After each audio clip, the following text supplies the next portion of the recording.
il a amené ici. Il a des choses pour toi. Il y a des cadeaux pour toi. Des choses que l'argent ne peut pas acheter.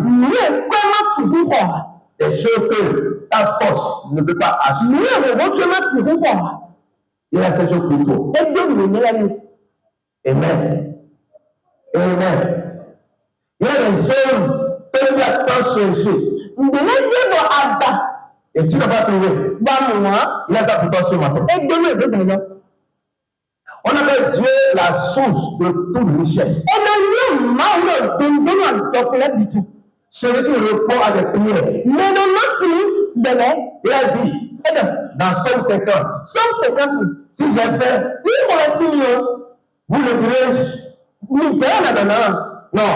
Et tous les animaux des champs sont à moi. Toutes les choses qui sont sur la terre sont à moi. J'ai tout en plénitude. Et il n'a pas donné de cette chose. Mais il les a destinés à une personne. À toi. Et à moi. Et le dit Amen. Donc, là où tu es, tu dois croire que Dieu fera de grandes choses dans ta vie ce matin. Celui qui a dit venez à moi. Pour tous ces fatigués et chargés. Cette personne-là qui a dit qui va te donner le repos. Elle est capable de faire ce qu'il a dit. Tu es bien venu. C'est parce que la foi en Dieu que tu l'as ce matin. Donc, crois que avant de sortir d'ici ce matin, aussi consulter questions pour le réponse. Je dis tout ce qu'on est question pour le réponse. Tout ce qui est torturer ta vie. Tout ce qui est tourmenter ta vie. Tout ce qui te fait souffrir à l'intérieur et à l'extérieur. Ces choses-là vont passer. Et tu ne vas plus jamais. Avec Jésus-Christ a tous les pouvoirs pour solutionner tous les problèmes. Son ami là-bas était malade. Il n'était pas là. C'est envoyé des messagers. Pour dire, allez dire à Jésus. Son ami Lazare est malade. Dis-lui ça simplement. Et il saura quoi faire. Alléluia. Jésus a entendu. Il est parti. Et il est resté là où il est pendant quelques jours. Avant que Dieu vienne chez Lazare, Lazare est mort. Il y a 4 jours. Mais Jésus avait dit, cette maladie-là n'est pas pour la mort, mais pour la gloire. Alléluia. Ce que Dieu fera en toi aujourd'hui, les gens verront la gloire. Il a dit que la situation de la tête est là. N'est pas pour la honte, n'est pas pour la mort, c'est pour ta gloire. Quand ta gloire se manifeste, alors Jésus est venu. Malgré que Marthe et Marie, on a vu qu'elles étaient en nous. Le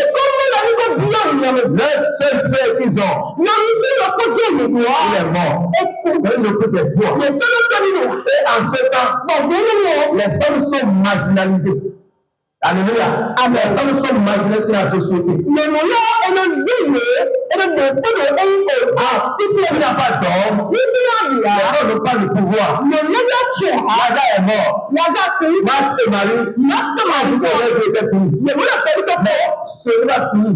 Tant que Dieu n'a pas dit que c'est fini. Alléluia. Donc, Jésus est venu. Il a dit Then you have bouffé la tombe. You bouffé le mort. You know the end. Non.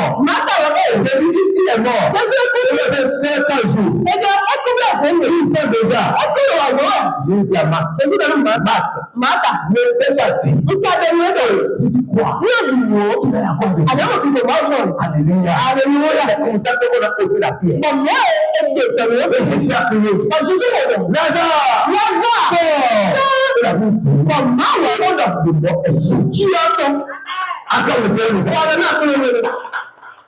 Si Jésus a ressuscité, lui peut-être qu'il est mort enterré il y a 4 jours. Quelqu'un dans ta vie, toi qui es vivant, et Jésus ne croit pas. Toi ne crois pas la personne. Si quelqu'un est malade, il y a des malades jusqu'à mourir. Celui est malade, il est certain de ces débats. Il ne pouvait plus. Peut-être la première. Il avait le cœur. Pour le foie. Pour le pain de l'eau. Pour le pain de la chair. Les cancers. Toutes ces maladies que vous connaissez. Elle est morte de ces maladies. Et on l'a enterré. La science nous a dit. Après 3 jours, si il y a un cadavre pendant 3 jours, elle commence à se décomposer. À partir de ce jour-là, le corps est fait de la décomposition. Lazare est fait de la décomposition.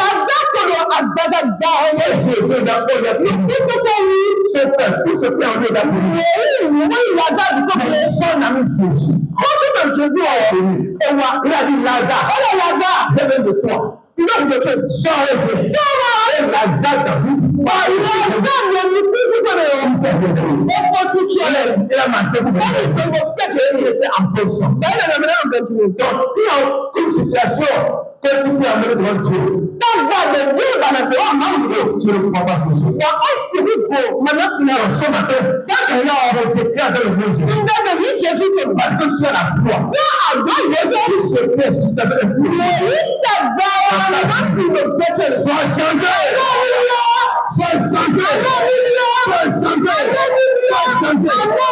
Ne crois pas au médecin. Ne crois pas au commissaire. Ne crois pas au marabout. Ne crois pas aux personnes. C'est impossible. Cette maladie-là, ne se guérit pas. Cette château ne sort pas. Nous avons Jésus. On va tout faire. On va vivre le temps qui soit. Nous allons vivre Jésus. Nous sommes de parler sur la foi dans la présence de Dieu. Et on a dit Exode chapitre 33, verset 4 à 15. Alléluia. Amen. Pour le moment, ce jour, c'est un plus spécial de l'onction. Amen. C'est un plus spécial de l'onction. L'onction.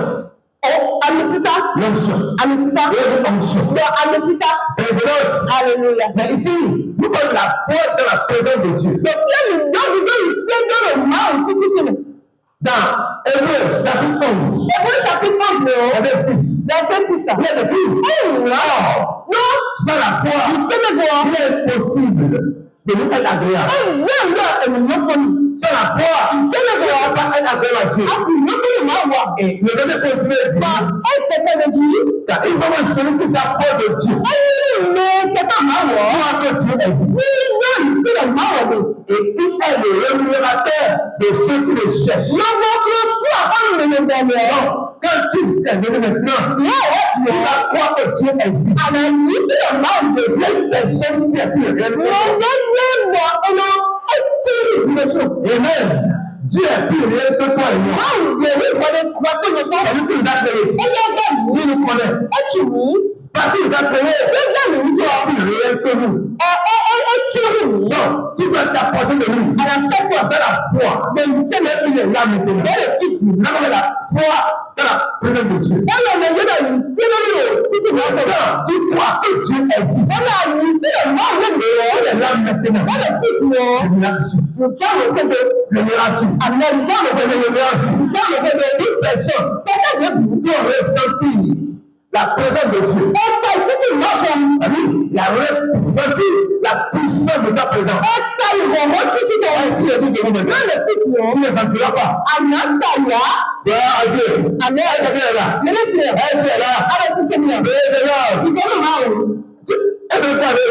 est si bouche, tu vas me quelqu'un de nouveau.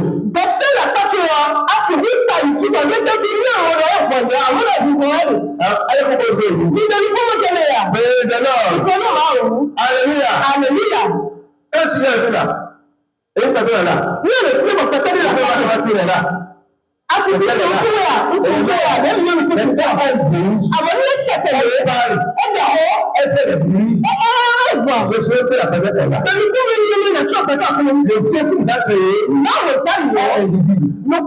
Mais on peut ressentir sa présence. Certaines choses. Refresh. Le but dans le feu. Le but dans le pas. Et il est là. Toute personne avec qui j'ai connu et qui a ressenti la puissance de la présence de Dieu.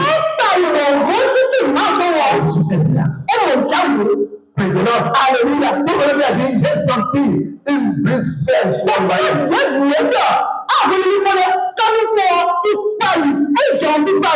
C'est le fait qu'on reçut le miracle. Le feu me caressait.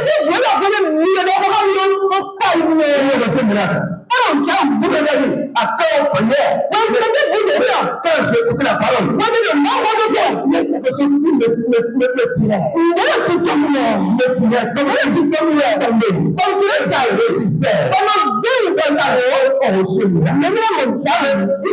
contact avec le Tibet.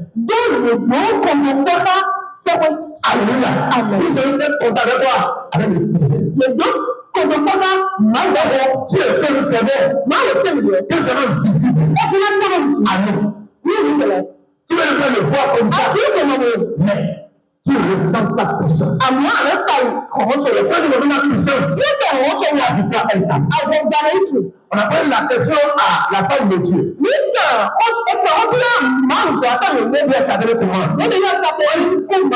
Dieu lui disait pour être caméra. Elle est femme puissante. A-t-il vu Jésus une fois? Elle dit non. Je l'ai vu deux fois. Quand il est là, amenez-moi à sait. Alléluia. Quand il est là, il est présent. C'est que le miracle ne passe pas.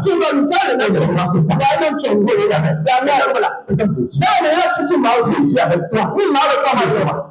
C'est pas une histoire. Je crois que Dieu avec toi. Doit être avec toi devant le tangible. Dieu pour transport.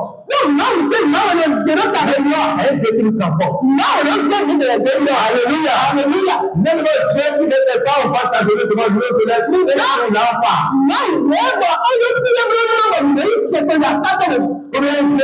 On prend quelque chose de lui, on va. C'est un Dieu qui habite en nous. Nous marchons avec lui. Nous ressentons la puissance de sa présence. Moi, je prie pour quelque chose. Je prie pour personne.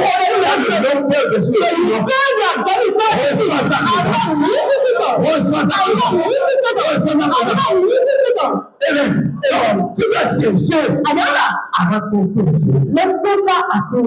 Tu as cherché à la foi. Mais c'est la foi. Dans ce livre, j'apporte de Dieu. Il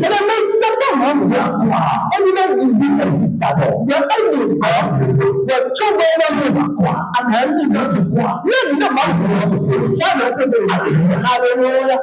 Nous devons remarquer quelque chose.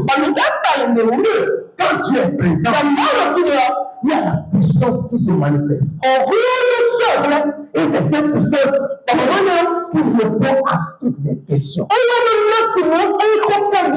Alléluia. Alléluia. Dans la présence de Dieu, la puissance de Dieu. L'ange Gabriel dit à Marie, tu seras enceinte. Et tu as fait un fils. Il va voir. Et son règne ne finira jamais. Et Marie a eu l'audace de dire à l'ange Gabriel,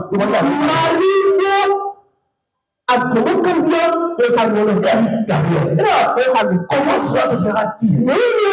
Parce que moi, j'ai un fiancé. Mais je ne connais pas encore. Alléluia. Alléluia. Et l'ange Gabriel dit, ne t'inquiète pas. Le Saint-Esprit, il va tout le faire. Il va tout faire.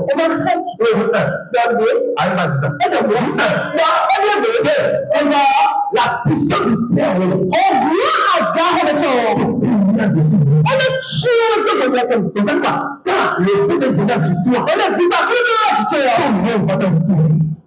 son ordre, sa puissance, va te poser. Dans cette puissance-là, il faut se manifester. Donc, quand le feu est présent, il faut la foi pour déclencher la puissance.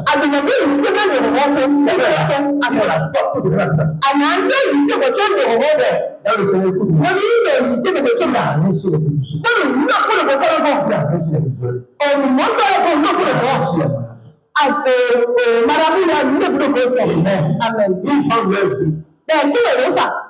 assister la puissance sur Satan. Les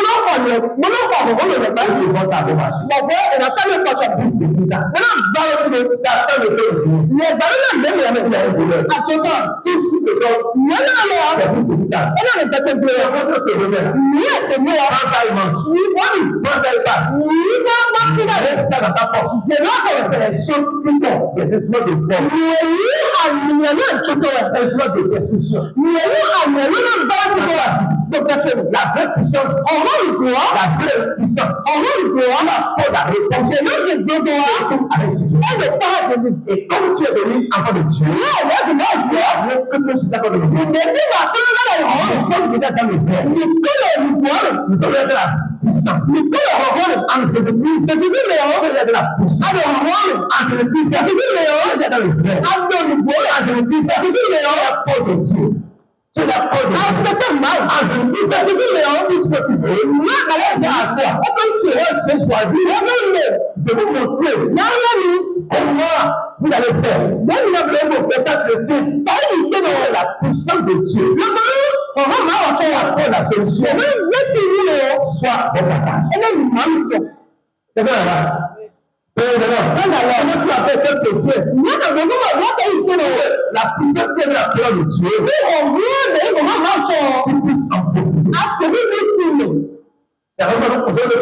les instruments de la puissance. Les instruments de la puissance. Si, dans le monde, si va tuer les menteurs, attends, on regarde les menteurs. Amen. Ils vont te mentir. Et la grâce est dans nous. Elle te remet pour les autres. Vous devez croire en ça. Vous devez aller dans la foi.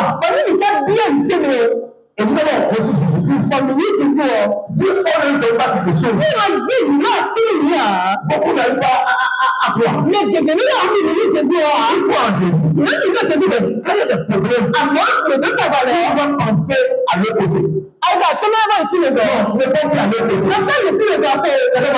Il y a la foi en Jésus-Christ. Il y a des choses tangibles. Tu peux garder comme l'instrument de ta foi. Alléluia. Gloire à Dieu. Il y a des choses que tenir dans ta vie. C'est un instrument pour déclencher la puissance de Dieu par la foi. Alléluia.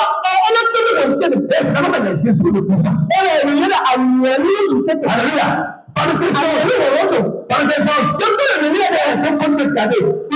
transporter. Donc, ce sont les points de contact direct.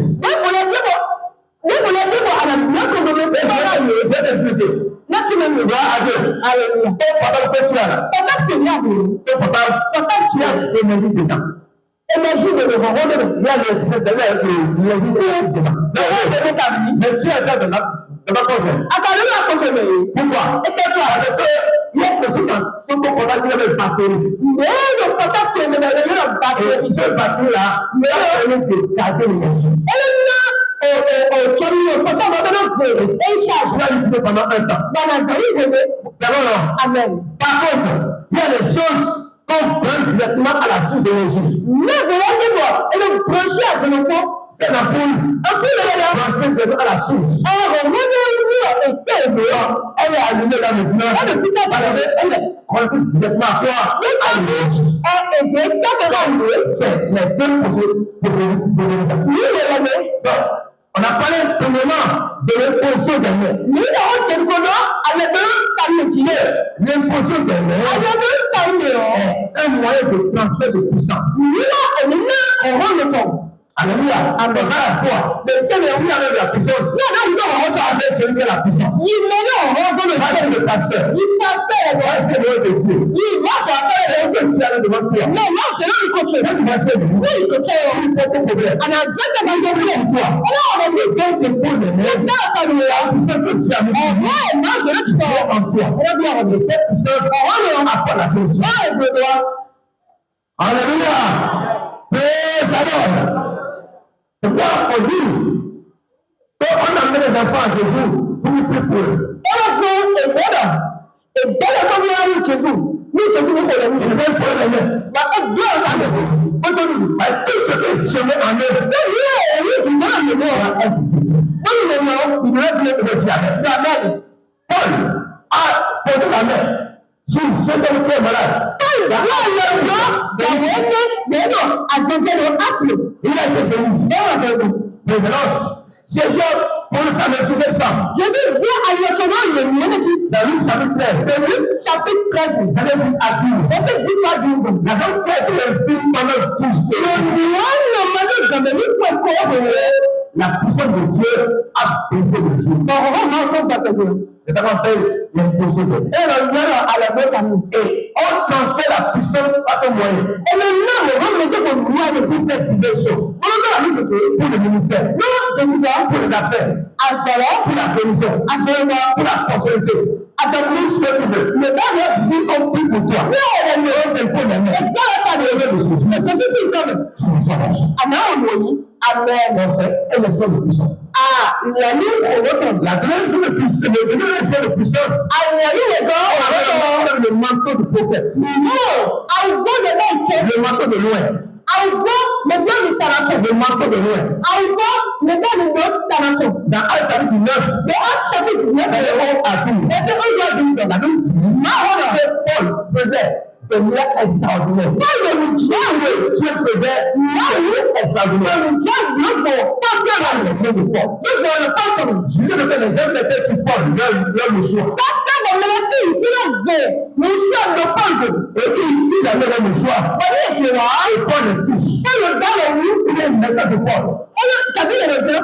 Il a même ça.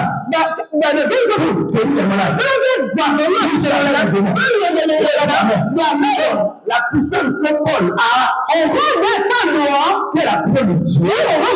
Réagissait à travers les mains. Alléluia. Donc, là, avec le mouchoir.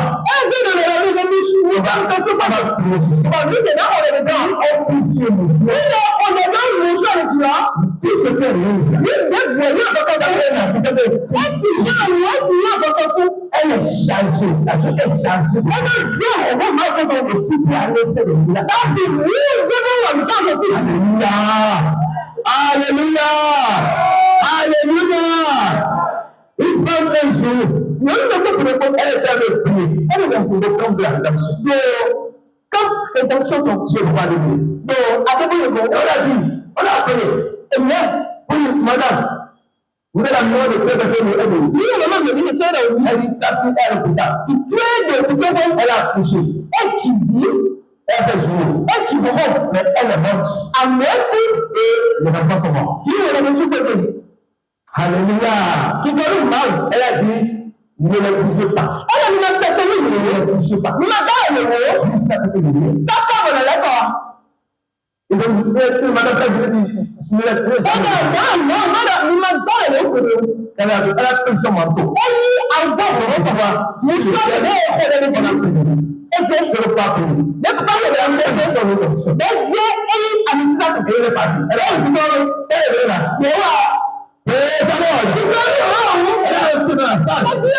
Elle a vu que son enfant était là.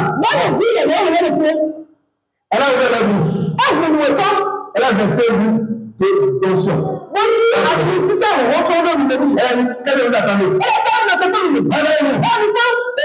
On va crier. Alléluia. Et le pied.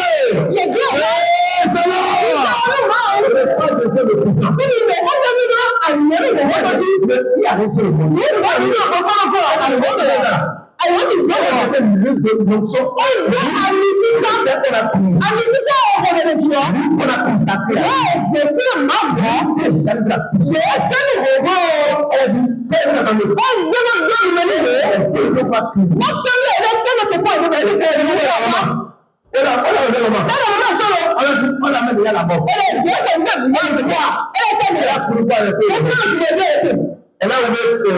drap. Elle a dit sa fille. Elle a mis le manteau. Sur sa tête. Elle a dit qu'elle attend. L'enfant là, si elle veut la fille. Alléluia. Elle a reçu la mort. Je me suis rendu puissant. Jésus n'est pas fait. Ceux qui s'aiment Jésus qui sont faits. Ils n'ont pas la foi.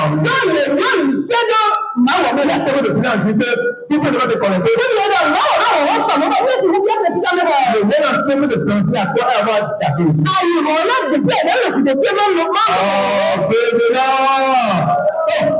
La parole d'intégrité.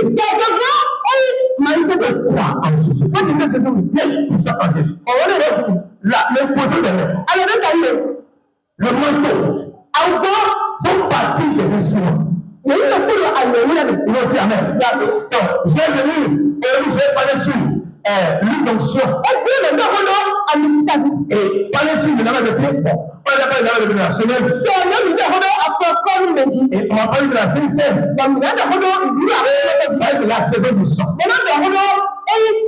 Quand Jésus dit, nous lancerons du sang. Quand Jésus dit, ces choses, nous avons surtout des instruments, mais nous, tu peux utiliser la parole de la vie.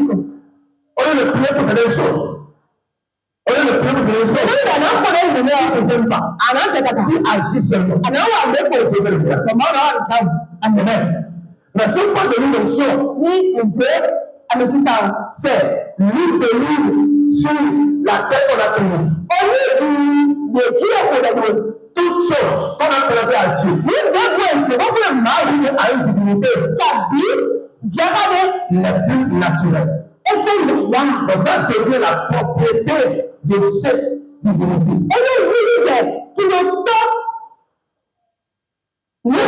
Alléluia. Après, l'huile de l'huile. Mais aussi, la Torah a prié. Une de sous-cette. Pour les hommes et les choses. Tu as ordonné à Moïse. Gloire à Dieu. Quand nous venons dans le Nouveau Testament, Jésus voulait envoyer ses disciples.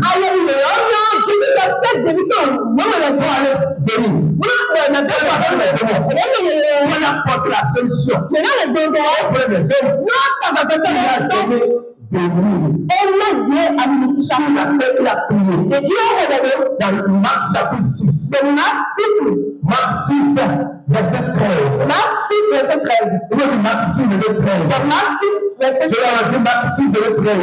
dire Marc 6, verset 13. Bon, on va lire le verset 12. Voilà, une partie. Les disciples partirent et ils prêchaient la repentance. Il chassait beaucoup de démons. Et il voyait Dieu beaucoup de malades. Les guérissait. Donc, il les voyait Dieu et les guérissait. Donc, il était venu sur eux. Ce n'est pas le problème de Dieu. Sur la paix, on a payé. Une personne qui est Dieu a mis à part. A prié sur cette île. La puissance de Dieu. Amen. Gloire à Dieu. Dans Jacques chapitre 4, verset 14. Il est écrit. Il a été malade. Il va faire dans l'ancien. Il va prier pour lui. Envoyer tout au nom du Seigneur. Et la prière de la foi. Et la prière de la foi. Sauvera le malade. On parle de la foi, de la puissance qui a été consolée. Donc, il y a une puissance dont tu as besoin. Et si tu n'as pas loin, si tu n'as pas loin avec toi, si tu n'as pas l'homme de Dieu avec toi, tu es à la maison. Alors, tu as déjà péché pour opération de puissance. Comment je fais? Tu parles le pasteur. Tu es en moi.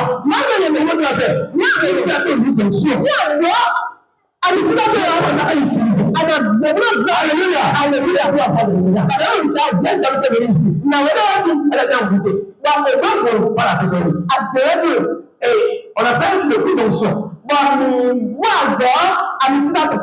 Et elle a mis à la maison. Pour se coucher, elle a passé. C'est le Seigneur David.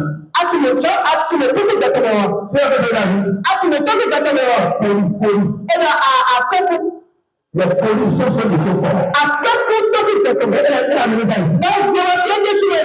Amen. Et ça vous l'avez fait dans la message du forum.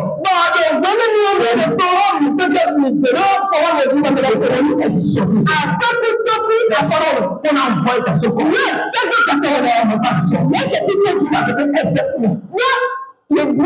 L'onction a touché son corps. Lui, il a seulement lui qui est la puissance. Lui qui est le Seigneur. Lui est le véhicule de transport de la puissance.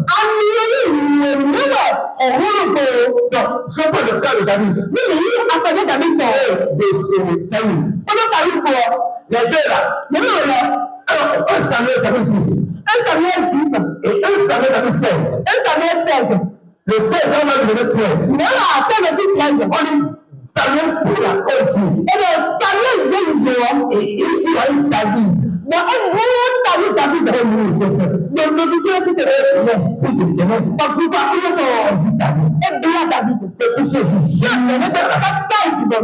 c'est lui qu'on avait sur lui.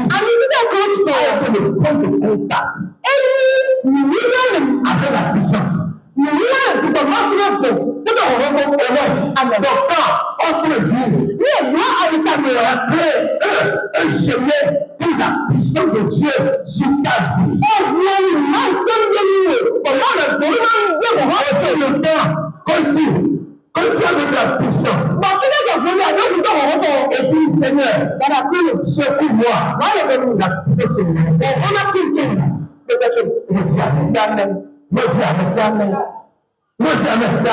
C'est comme la classe qui peut faire la parole. Il n'y a pas de taxi de parler à un réseau. Et tu ne peux pas aller de la base. Mais à qui on peut faire une opération?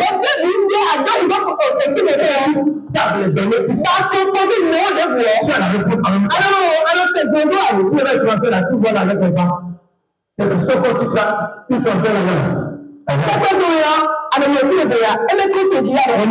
donc, alors, si on va dans le tout temps, je vais le faire. Amen. Alors, ne pas de pénétration. Et bien, réseau, et bien, Tu as une cassine. il y a un autre cassine. Donc, quand lui te fait sur toi, elle te connecte à la suite de puissance. À tout moment que la puissance. Amen. Amen. Quelqu'un va dire Amen. Amen. Quelqu'un va dire Amen. Amen. Gloire à Dieu. Donc, tu peux avoir tout ce que tu veux. Quand tu as plus de choses. Amen. Et le point, c'est le ménage de tout.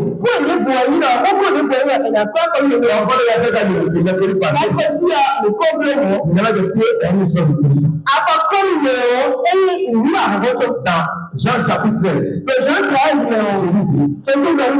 Vous savez ces choses. Vous êtes vous devez l'appliquer.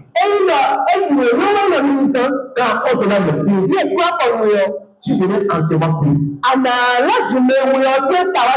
Celui qui est entièrement pur vit dans la dimension de Dieu.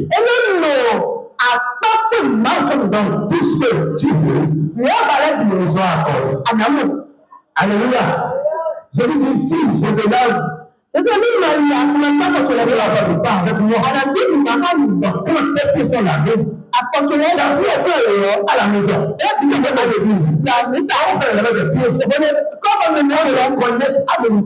Avec Dieu.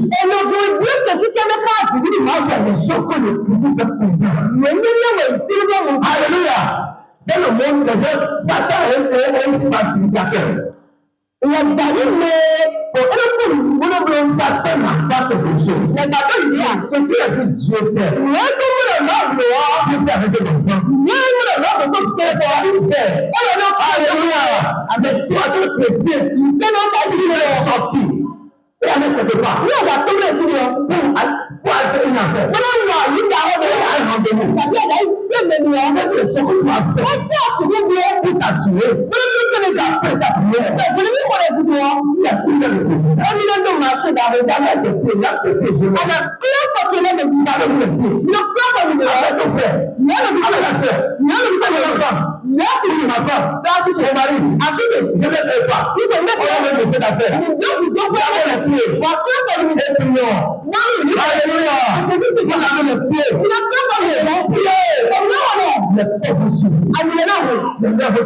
Amen. Amen. Tu dois comprendre ces choses. La foi ou la foi. La foi. Il sait croire dans quelque chose. Dans la foi, il y a des choses dans lesquelles on ne croit pas. Si la Bible n'a pas dit la chose,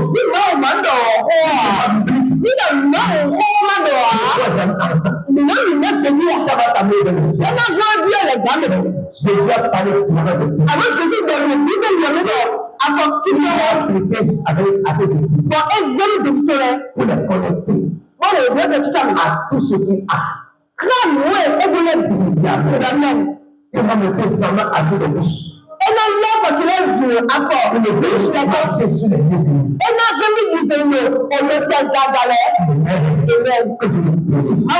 Que je le bénisse.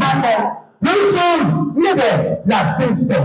Il a dit la sincère. La sincère. Va manger la chair de Jésus. Et boire son sang. C'est un esprit de puissance. Celui qui mange la chair de Jésus. Cette personne ne peut plus mourir. Amen. Je vais mourir maintenant. Comment tu vas mourir? Tu vas mourir. Même si tu as fait, ouais, gloire à Dieu.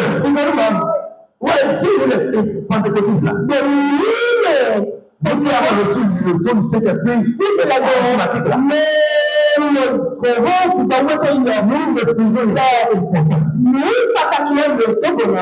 et que madame, la puissance qui est là n'est pas relâchée.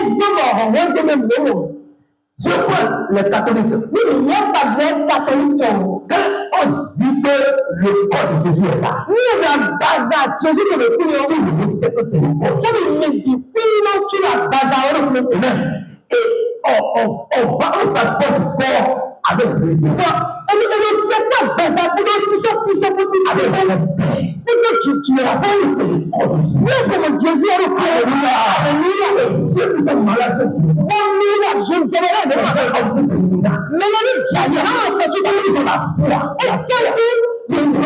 corps de Jésus. C'est le Jésus qui est dans sa vie. C'est le corps de Jésus. Jésus a pris le pain. Est mon corps. Il n'a pas dit ceci est comme mon corps. Ceci est mon corps. Ceci est mon sang. Le sang de la vie alors. À ça, on peut prendre le pain. On peut prendre le pain. Ça. Ceci est le corps.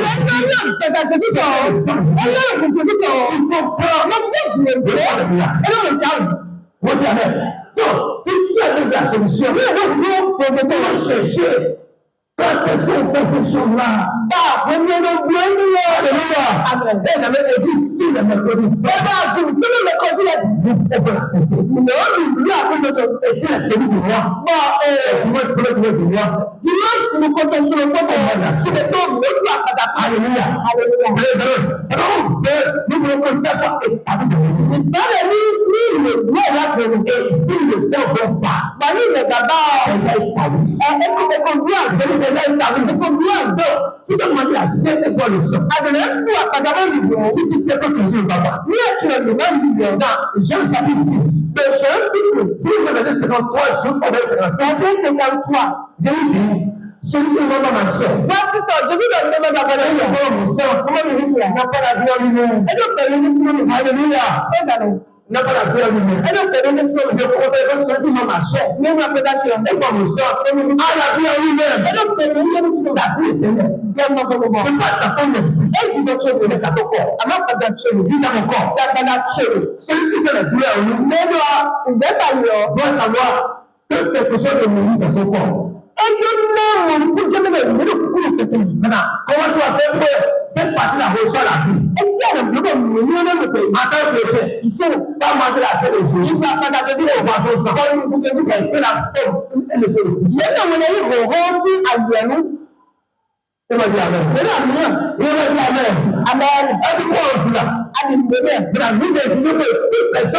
Il est la police de la table sainte. Mais quand vous devez le faire, vous n'êtes pas dans le mur. Moi, je fais partie de tout. Et là, il y a aussi comme c'est important. Tu dois alors déclarer ton allégeance à Dieu. Adonai. Il y a que Maouda, Émile gagne le combat comme c'est important. Alors, si tu commences à se dire, mais là, il y a le problème. Ça va te faire le problème. Et là, tu es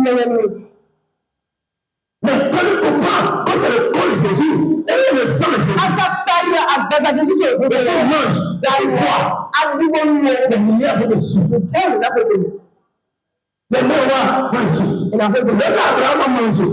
Et Abraham, Genèse 14. Avec verset 18 jusqu'au verset 22. Verset 18.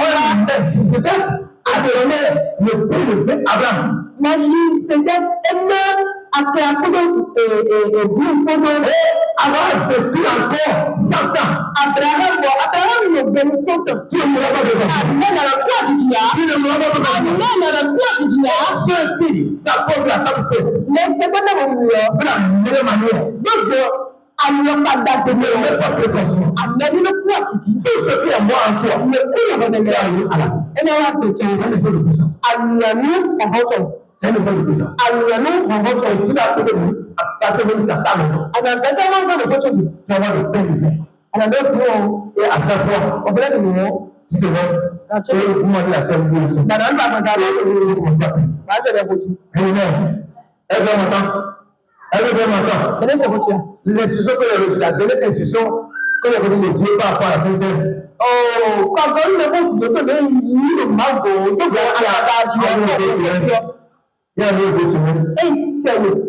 Waouh, Dieu. Seigneur, le premier comment tu vas passer sur le lit. Il a dit, manger la sève. Manger la chair. Et prier. Gloire à Dieu. Quand tu manges la sève, tu vas le sortir. Tu revendiques les choses. Tu combats. Tu dis non à Odia. Parce qu'à un moment, la chair est encore le sang. Il devait que Satan l'ait dit. Satan a le pouvoir. Satan est sur le pied. Tu annonces la mort de Jésus. Aujourd'hui, dans la un esprit de puissance. Le sang, c'est l'expression du sang. Sur le comme Hébreux chapitre 12, verset 24. On a dit non pas du sang de la pression qui ne dit pas mieux que le sang du juste Abel. Le sang de Jésus, le sang d'Abel, n'est pas mieux que le sang d'Abel. On n'a pas dit le sang qu'on a bu. Mais le sang qu'on a aspergé. C'est l'aspersion du sang. C'est comme on met la main dans le sang. Donc, le sang qui a vécu Satan, c'est le sang aspergé. Quelqu'un m'attend? Le sang qui a commencé de garder ça, après ça nous touche. Dragon de Apocalypse 12, verset 11. Verset 11. Il a vécu à cause du sang de la mer.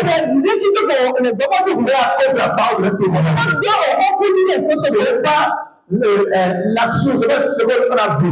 On a vu le sang dans la sincère. Et nous, ici, c'est un combat. Les hommes de Dieu, ils ont pris le sang. Et ils l'ont aspergé. Le dragon de cette ténèbre sont vécus. Quand on lui parle, il disait, tu es le verre, tu es consacré. Et tu asperges ta maison.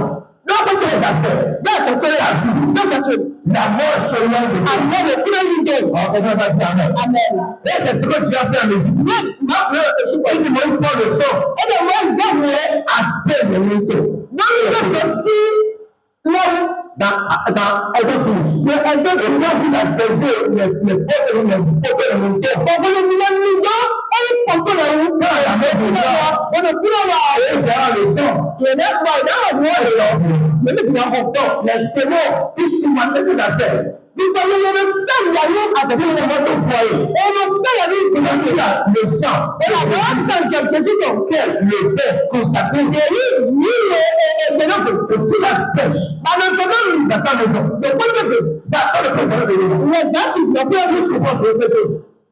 Il faut savoir comment faire. Il fait ça avec l'enfant.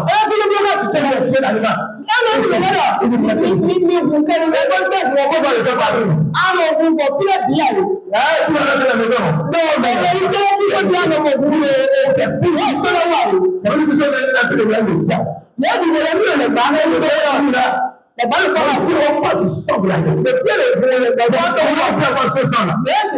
C'est juste du vin. Sur lequel on a pris. Elle a vu qu'on avait Jésus et le sang de Jésus. Elle a eu ta de Jésus. Elle veut dire Amen. C'est pourquoi elle est le problème de toi. Il faut arrêter de faire commencer le mercredi et puis le samedi matin. Il doit se donner le mercredi pour le samedi. Alléluia, on a le problème de gérer prière. Mercredi, jeudi, vendredi. Elle a fait le mercredi, le jeudi, le vendredi, c'est samedi. Au samedi matin. C'est le congrès mensuel. Oui, sur le mais c'est ce dans ce congrès, nous allons faire l'expression du sang. Et le mois prochain, on va faire la sincère. On va faire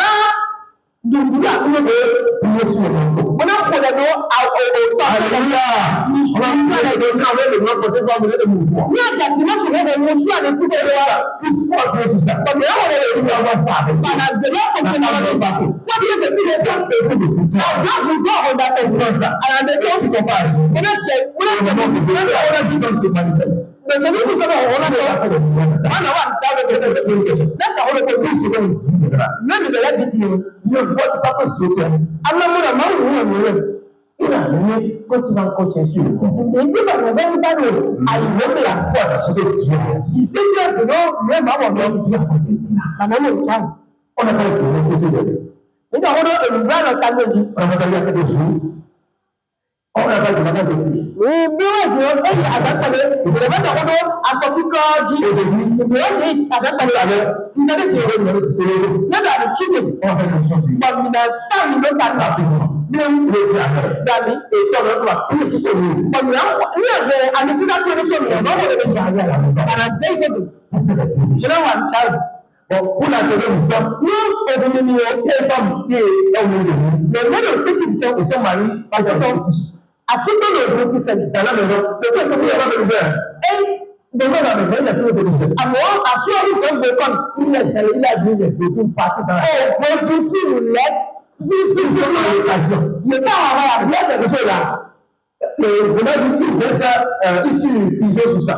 mais le film, à ce que vous, abonnez-vous, Et vous voulez faire le pigeon. vous le dites, abonnez-vous, C'est sur la corrélation chaque fois.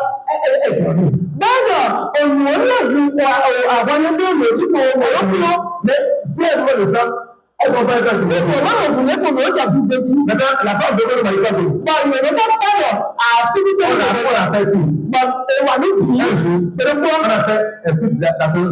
Là, Elle a pris le sang. Comment elle va la maison? Elle a fait tout. Et depuis, surtout là, elle pourrit. La chose est belle. Ça va te gaspiller. Et le mari là, la elle ne sait pas le faire. Elle a ramassé tout. Elle a dit le reste, il est là de vous. Il est gardé en solitude. La femme a dit, elle a mis le sang dans cette habitude. Tout se fait là. Tout se fait là.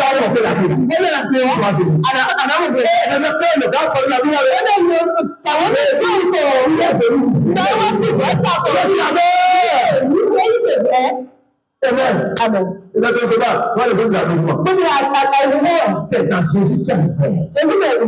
C'est Satan.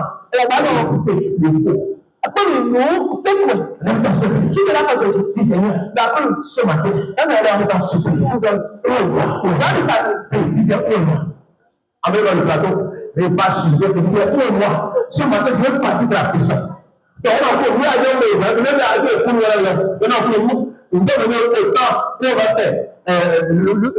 l'onction, c'est ce qu'on va faire un sacrifice.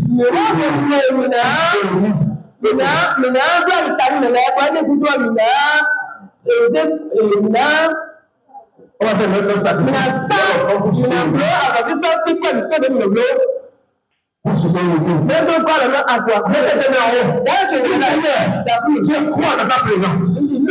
C'est où il y a la puissance dans ta présence. Mais Seigneur, agis pour moi. Prions de Jésus. Seigneur, agis pour moi ce matin. C'est une nouvelle chose de ma vie. C'est une nouvelle chose de ma vie. C'est une nouvelle chose de ma vie. C'est une nouvelle chose de ma vie. C'est une nouvelle chose de ma vie. Tu as fait des septembre. On sort de nous donner. Notre miracle se produit dans ma vie. Que le jour soit posé. Et là, il me fait les autres. Que le jour soit posé à cause de l'onction. Le jour soit posé à cause de l'onction.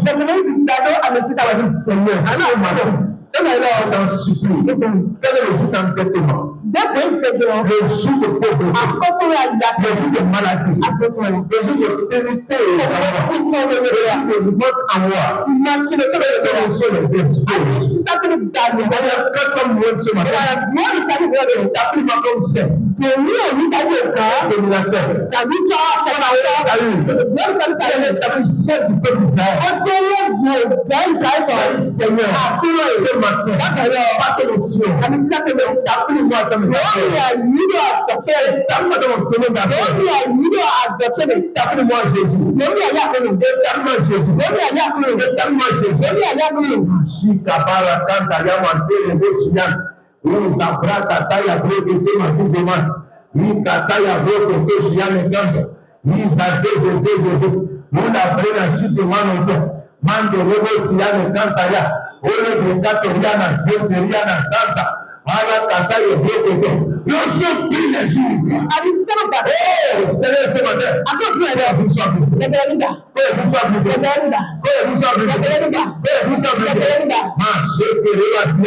dans le nom de Jésus. Alléluia. Alléluia. Amen. Amen. Amen. Dans le nom de Jésus. Nous te bénissons. Nous les attendons de glorifier. Ça, c'est vous que nous te présentons. Que ta puissance soit déversée en elle. Ceci n'est plus une de lui. Mais c'est une question sainte. Pourquoi les personnes, toute personne qui soit en ce matin, qu'elle soit consacrée, qu'elle soit une chose t'appartient. Quand elle t'appartient, elle se dit t'appartient. Ne pas être malade. Ne pas être possible. Ne pas être pimenté. Ne pas être Seigneur, papa,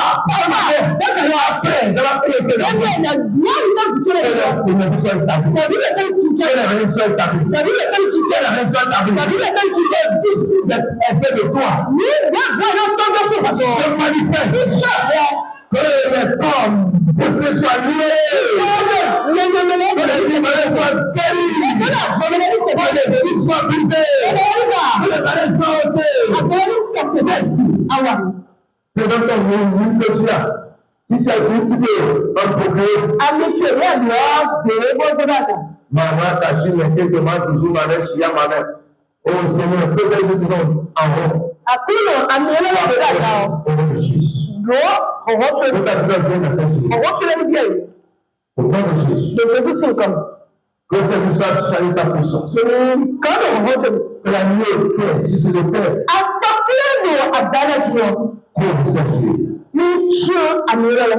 À tout moment, que tu devrais le toujours.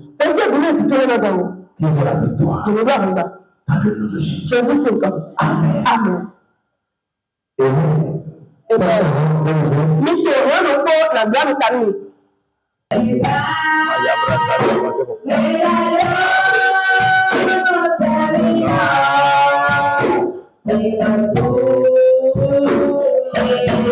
Tu vas prier.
Nabi àwọn ẹlẹ́sìn àtó àti gbogbo èkó abẹ́rù tàbí mẹ́lẹ́ nítorí mẹ́lẹ́ abẹ́rù tí àwọn ènìyàn wà. Alákòóyè wọ́n jẹ́ sọ̀mẹ̀. Lọ́wọ́dé wọ́n jẹ́ sọ̀mẹ̀. Bí bẹ́ẹ̀ ọ̀nà lè ṣe. Kàtàlẹ̀ tẹ̀lé sí. Bẹ́ẹ̀ ọ̀nà lè ṣe. Kàtàlẹ̀ tẹ̀lé sí. Bẹ́ẹ̀ ọ̀nà lè ṣe. Bẹ́ẹ̀ tẹ̀lé sí. Bẹ́ẹ̀ bí gbọ́dẹ̀ tẹ́lẹ̀. Ọ̀wọ́ ti kú tọ́ra ní ìṣòkò jẹ́ màá bí. Lọ́sọ̀tà tẹ̀sí báyìí. Yóò lọ sí bẹ́ẹ̀ ọ̀nà lè ṣe. Bẹ́ẹ̀ tẹ̀lé sí. Maya brakata ye broko to masipete. Masipete basi yano kambe. Ola brakata alo. Uli pe ati aseto. Aseto uto aseto. Nebe pe wa aseto uto. Nebe ya sole pepe. To yi kwa te wa aseto pepe. Ole. Nebe pe ya kwa yo. Nebe pa abete. Nebe to abete. He manyembere be shepeto. He manyamro ko to mana. Nebe ya soma ebi. Nesi bandina. Nebe pe na awukure. Mado kare. Ebi yo. Ole. Ni de tue ni de. Ni ale pe. Ni wa. Ala ni yo ni fiya. Nebe ta do ko de ya. Nebe ta do ko de ya. Ebi ni yo. To Jesus si ni kala. Hallelujah. Tí a fọ́ títí fọ́ alẹ́ tó wù ú àti ní kọ́ni wà lóye ṣe é ní tẹ̀lé tó tún sí ẹgbẹ́ mi lè fọ́ sọ àtẹ̀tù fọ́tọ̀fọ́ yà lókòtò yà fọ́tọ̀ ìgbé wọn dà yà wọn dà múlẹ̀ lé wọ́sẹ̀ yà sí àgbẹ̀ rẹ̀ yà rẹ̀ lè tàyè alẹ́ tó wù ú lẹ́bí náà sọ́mà wà yà sí ní wọ́n ti wù lẹ́yìn ní ẹ̀ bá tẹ̀lé yìí ẹ̀ kàlẹ́ ẹ̀ gbọ́dọ̀ rẹ̀ àti wọn lè fi wọ́n ti fi àfẹ́ sọ àpèsè si wọ́n ti tẹ̀ kí ni mo kà sí kó mo ní kó sọ́ni bẹ́ẹ̀ kó na kó sọ́ni bẹ́ẹ̀ ẹ̀ ọ̀lẹ̀ ara àwọn yìí lẹ̀ mọ́tò fẹ́rẹ̀ ẹ̀ kò ní fúyà kó lè fọ́ kúrì kó lè fọ́ kúrì la kó lè fọ́ kúrì la kó lè fọ́ wà ṣe ṣe lè bẹ́ẹ̀ sí. Máa já bẹ́ẹ̀ ní ẹjọ́ba ló ká tánába ó lè má ti yára ìgbà kúrò àgbàdà ó lè má ti yára bẹ́ẹ̀ kó ṣe é sì yí kọ́mẹ̀ ṣé àbúrò alẹ́ ìlú kọ̀dọ̀rọ̀ sẹ́rẹ̀dà sẹ́rẹ̀ sẹ́rẹ̀ mọ́ òǹtà. Wọ́n fara ní sàbẹ̀ kàmáyà wọ́n wọ́n tó àlọ́ tẹ̀lé. Nínú pẹ̀lá gbọ́dọ̀tẹ̀ yẹ́n lórí kò ní. Màrẹ́ tẹ̀tẹ̀ wà sí yàrá ìtajà ẹ̀mí pẹ̀ ní àlùkòlá yẹ àmì ṣiṣẹ́ jọ. Màrẹ́ tẹ̀tẹ̀ wà sí yà èèyàn yìí bẹ̀rẹ̀ níbi àlùkòlá yẹ pa ẹ̀rọ pa nọ. Ní àdébí ọ̀ ẹ̀rọ ọ̀nọ́. Ní àdébí ẹ̀rọ ọ̀nọ́. Ní ìpínlẹ̀ títọ́ tiẹ̀ bí a bọ̀ lọ́bẹ̀ àlọ́kùnrin ẹ̀rọ bí ti ẹ̀